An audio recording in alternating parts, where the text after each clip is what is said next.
Hello friends, welcome my channel. আজকে বানাবো আমি টমেটো ভর্তা বানানোর জন্য দেখুন এখানে নিয়েছি আমি একটা ছোট সাইজের পেঁয়াজ আমি টুকরো করে কেটে নিয়েছি। খুব পাতলা করে কাটিনি, আবার খুব মোটা করে কাটিনি, এরমভাবে কেটে নিয়েছি। এখানে নিয়েছি দুটো শুকনো লঙ্কা, এখানে নিয়েছি দুটো কাঁচা লঙ্কা, এখানে নিয়েছি আমি 12 থেকে 14 কোয়া রসুন। আপনারা যদি ঝালের পরিমাণ বেশি খেতে চান তাহলে ঝালের পরিমাণটা বাড়িয়ে দেবেন। আর নিয়ে নেব আমি 3খানা টমেটো আমি এরকম হাফ হাফ করে কেটে রেখেছি। এই টমেটোটা নিয়ে নেব। তো প্রথমে আমরা গ্যাসের ফ্লেমটা অন করে নিই। গ্যাসের ফ্লেম অন করে নিয়ে আমি নিয়ে নিচ্ছি একটুখানি সর্ষের তেল। নিয়ে নিলাম আমি সর্ষের তেলটা নিয়ে এখন আমি এটাকে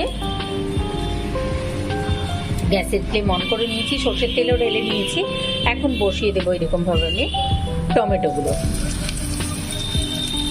দেখুন নিয়ে নিয়েছি আমি টমেটো 3টা হাফ হাফ করে কেটে নিয়েছি।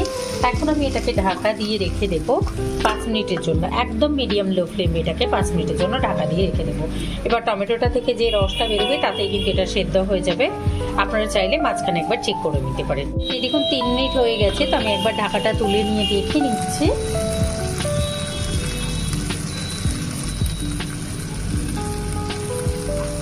আমি একটুখানি সাইড চেঞ্জ করে দেবো, সরিয়ে দেবো।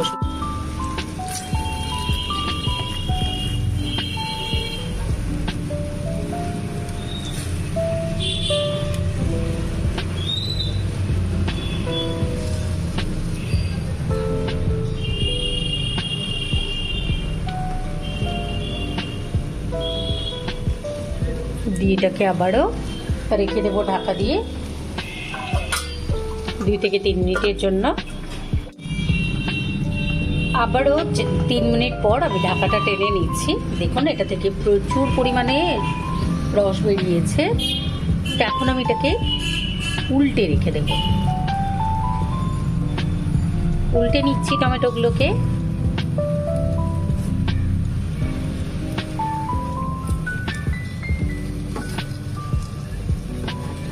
দেখে নিশ্চয়ই বুঝতে পারছেন যে টমেটোগুলো সেদ্ধ হয়ে গেছে।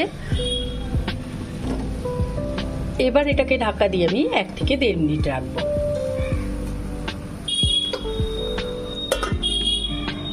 আবারও 3 মিনিট হয়ে গেছে, তো আমি ঢাকাটা আস্তে আস্তে টেনে নিচ্ছি।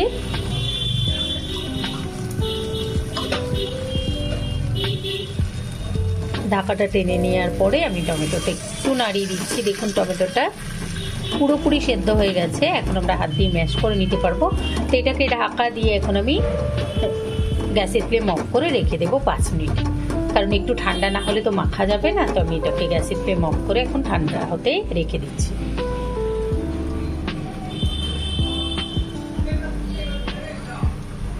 এই দেখুন টমেটোটা আমি প্লেটের মধ্যে ঢেলে নিয়েছি। এখন আমি এটাকে মেখে নেব। আর এখানে নিয়েছি আমি লেবু, একটা লেবুকে আমি 2 টুকরো করে নিয়েছি। এখানে নিয়েছি বিট নুন, আমি একটু বিট নুন দেবো আর একটু দেবো সাদা নুন দিয়ে এটাকে মেখে নেব।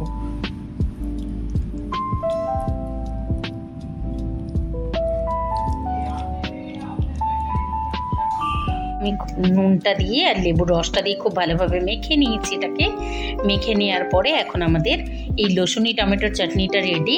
এটাকে